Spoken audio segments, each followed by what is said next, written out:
All right, welcome back everybody to the deep dive. We've tackled some pretty complex topics on the show, but today's deep dive is into something that's, well, it's both simple and mind-blowingly profound all at the same time. Yeah, you could say that again. We're going to be exploring the Hebrew alphabet. Ah, the alphabet. But not just as a writing system.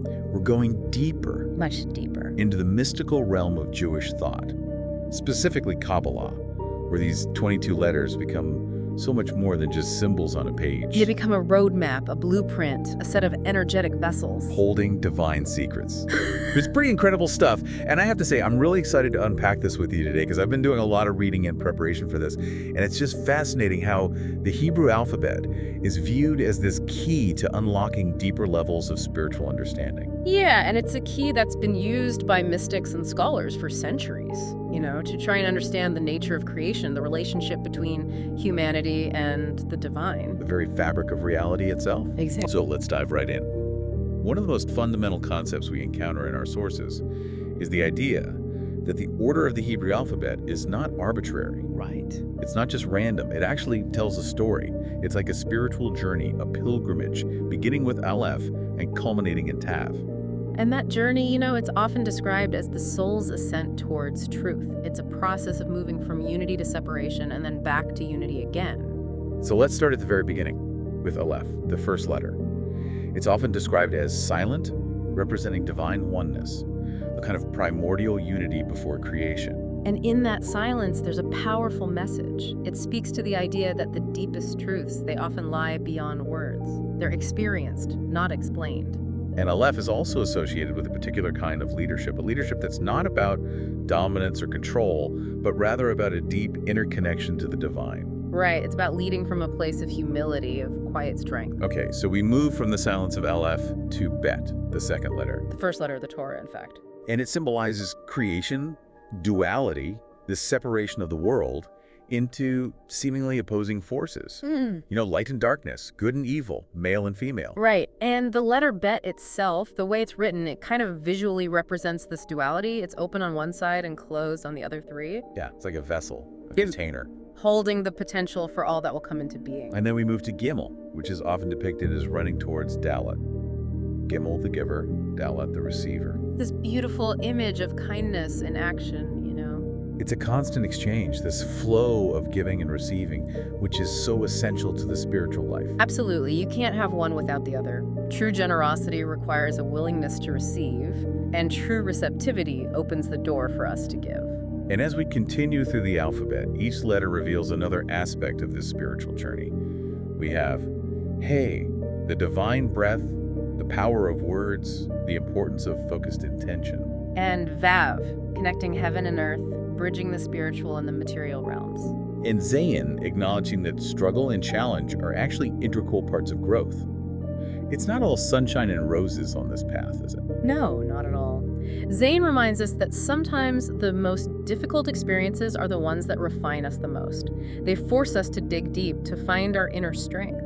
And then we encounter Chet, which invites us to transcend our attachment to material things. To look beyond the surface, to seek deeper meaning. And Tet, which reveals the hidden goodness that can be found even in the midst of challenging situations. It's about having faith, about trusting that even when things seem dark, there's a light guiding us. And Yod, the smallest letter, yet it embodies divine wisdom.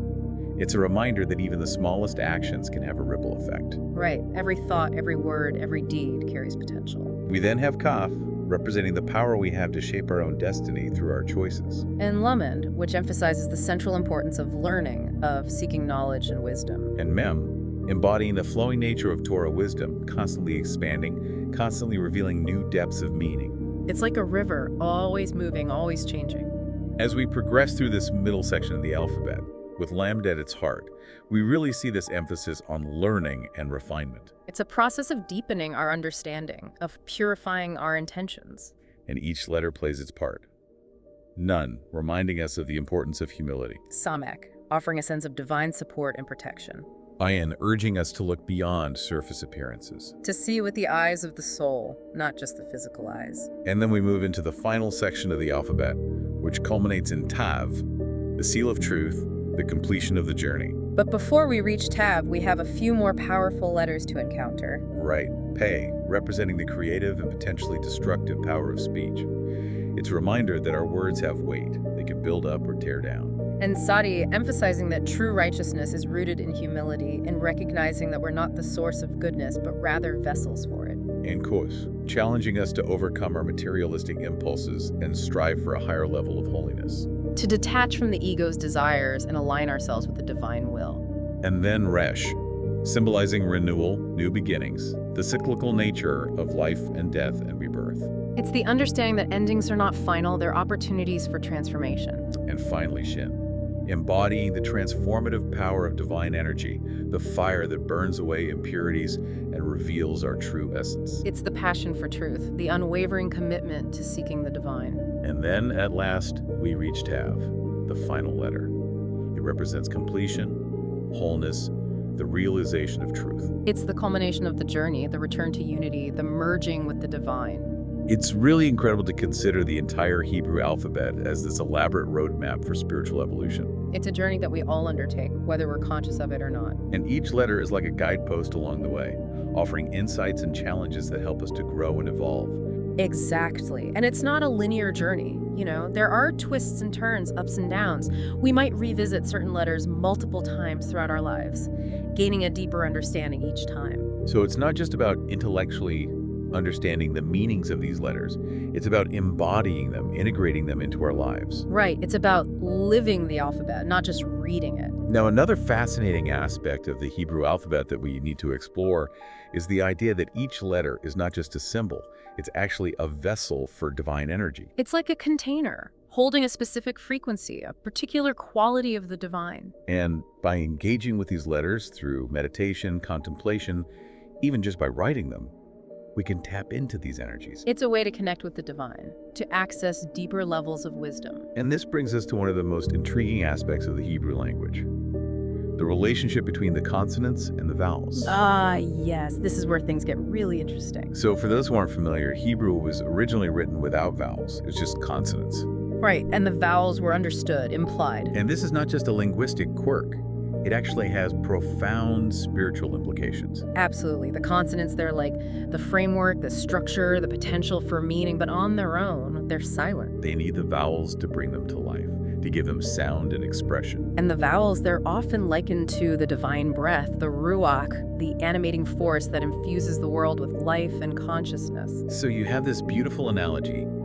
The consonants are like the physical universe, the material world, while the vowels are like the divine energy that brings it all to life. It's like the body and the soul. The consonants are the body, the vowels are the soul. And this teaching has implications for our own lives, doesn't it? Yeah. Our actions, our choices, they're like the consonants. They're the raw material of our lives. But it's our intentions, our motivations, the energy we bring to those actions, those are like the vowels. They're what give our actions meaning and purpose. One of our sources gave this really compelling example of giving money. Right, the act itself, physically handing over the money, that's like a consonant. But the intention behind it, whether it's out of generosity or obligation, or maybe even a desire for recognition, that's the vowel. And that vowel, it changes the entire meaning of the act. Absolutely. And this dynamic between consonants and vowels, it also plays out in the way that the divine name, the Tetragrammaton, YHVH, is understood. The Tetragrammaton is written without vowels. It's like representing the ultimate unknowable essence of God, which transcends any specific name or form. But when the Tetragrammaton is used in prayer or other contexts, it's given different vocalizations depending on the specific intention. So the vowels add specificity. They bring the divine energy down into manifestation in a particular way. And this is also a reflection of the fact that our own perception of reality is shaped by the vowels that we bring to it. Our beliefs, our experiences, our emotional state, all of these things color how we see the world. It's like we're each wearing a different pair of glasses, and those glasses determine how we see the consonants of reality. Another fascinating point that our sources bring up is the creative power of speech. How a single consonantal root in Hebrew can take on multiple different meanings simply by changing the vowels. It's like the root has the potential for a whole range of expressions, but it's the vowels that determine which expression manifests. And this highlights the power that we have through our own speech. Our words are not just neutral, they carry energy. They have the power to create or to destroy. So we have to be mindful of the vowels that we're attaching to our consonants, the intentions that we're imbuing our words with. And the later development of actually writing the vowels as marks around the consonants, that's often seen as a metaphor for the soul's relationship to the body. Right, the consonants are the body, the vowels are the soul. And the vowels, they surround the consonants, they give them life and animation. And the fact that a Torah scroll is traditionally written without vowels, that's a powerful symbol, isn't it? It's a reminder that the divine word is never complete, it's always unfolding. And it's our role as human beings to participate in that unfolding, to add our own vowels, our own interpretations to the consonants of tradition. It's a beautiful partnership, a co-creation between humanity and the divine. Now let's talk about another really interesting feature of the Hebrew alphabet, the 5 final letters. Ah, yes, the Otiyat Sofiat. These are letters that have a special form when they appear at the end of a word. And these final forms, they're not just arbitrary, they actually have deep mystical significance. They're often seen as symbolizing a movement from concealment to revelation, a process of divine energy descending into the world. And each of these 5 letters, it has its own unique meaning in this context. So let's start with final nun. Its regular form is often seen as bent, representing humility. But in its final form, it extends straight down, symbolizing the righteous individual, the tzaddik, who acts as a channel for divine light. It's like the light that was hidden within is now fully revealed. And final pei, its regular form resembles a bet, which can symbolize wisdom held within. But in its final form, it opens up completely, representing the unleashed power of speech, of prophecy. It's the hidden wisdom finding its full expression. And final kaf, it goes from a cupped hand, symbolizing receiving, to a downward extension, symbolizing giving. It's the transition from receiving blessings to channeling those blessings out into the world. Final mem, it transforms from an open form, representing accessible knowledge, to a closed form, representing the more esoteric wisdom of Kabbalah. It's the knowledge that's hidden that requires initiation to access. And finally, final sod, it goes from a bent posture, symbolizing humility, to a straight posture, symbolizing the fully realized righteous individual. It's the hidden righteousness that's now revealed and embodied in the world. And the fact that these final forms often extend below the baseline of the text, that's significant, isn't it? It's like they're reaching down into the material world, drawing divine energy down with them. And this ties into the Kabbalistic concept of the Sephirot, the 10 emanations of divine energy that create and sustain the world. It's this idea of a cascading flow, a descent of divine energy from the highest realms down into the physical world. And these final letters, they're also connected to messianic prophecy, aren't they? Right, they appear in key words like Mashiach, which hints at a future time when divine light will be fully revealed in the world. So these final letters, they're like these powerful symbols of transformation, of the process of divine energy manifesting in the world. They're gateways between the hidden and the revealed. Finally, we need to talk about the tajin, those tiny crown-like markings that appear on certain letters in a Torah scroll. Ah, yes, the tagin. They might seem like just decorative flourishes, but they actually have deep Kabbalistic significance. They're seen as conduits for divine energy, channels through which the light of the Torah flows. And there are 7 letters that receive these tagin. Easily remembered by the mnemonic Shatnez-Gats. Which is a pretty strange word, but it helps you remember the letters Shin, Ayin, Tet, Nun, Zain, Gimel, and Sod. And each of these letters receives 3 tagin. 3 little crown-like strokes. And that number 3, it's significant, isn't it? It represents the 3 pillars of the tree of life. Chesed, Gevurah, and Tiferet. Loving kindness, severity, and harmony. The 3 fundamental qualities of divine energy. And the crowned letters, they're seen as having a heightened spiritual potency, like they're able to receive and transmit these divine energies more powerfully. They're like antennas, tuned to a higher frequency. And there's this fascinating story in the Talmud about Moses seeing God adding the tagin to the letters of the Torah. And then Rabbi Akiva comes along and he's able to derive mountains of law from these tiny markings. It's like there's this hidden wisdom encoded in them, just waiting to be unlocked. And it's a reminder that even the smallest details in the Torah, they can have profound significance. And each of the 7 crowned letters, it has its own unique amplified meaning in this context. For example, Shin, with its 3 crowns, it represents the 3 pillars of the tree of life even more intensely. It's the divine fire, the transformative energy that burns away impurities. And ayin, it represents a heightened spiritual vision, the ability to see beyond illusions. Tayin, it signifies divine protection over the hidden goodness that exists in the world. Nun, it represents faith rooted in humility, which leads to spiritual elevation. Zayin, it offers additional strength for facing challenges and the assurance of divine support. Gimel, it multiplies the blessings that flow from generosity and kindness. And Sad, it symbolizes the crown of righteousness that's bestowed upon those who live a righteous life. So the Tegan, they teach us to pay attention to the details, to recognize that even the smallest things can have great significance. And they remind us that the divine is present in every aspect of creation, even in the seemingly insignificant. It's a beautiful message, isn't it? Absolutely. So we've covered a lot of ground today. We've explored the Hebrew alphabet as a spiritual roadmap, as vessels for divine energy, as a reflection of the dynamic interplay between the physical and the spiritual. We've looked at the final letters and the Tegan. And I have to say, I'm just in awe of the depth and richness of this ancient system. It's truly remarkable, isn't it? How much meaning and wisdom is packed into these 22 letters. And it really makes you think about how even the most seemingly simple things in life can hold hidden depths of meaning if we're willing to look for them. Absolutely. And I think one of the most important takeaways from all of this is that we're not just passive observers of the world.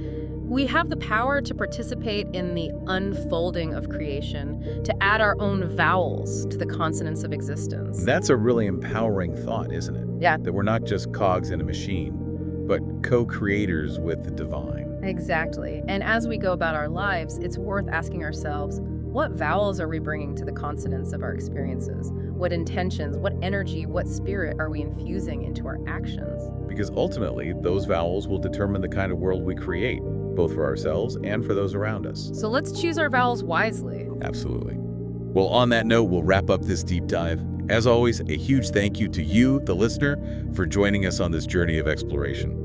And a special thanks to our guest expert for sharing their insights and wisdom with us today. It's been a pleasure. We'll see you all next time on The Deep Dive. Until then, may your journey be filled with blessings. Shalom.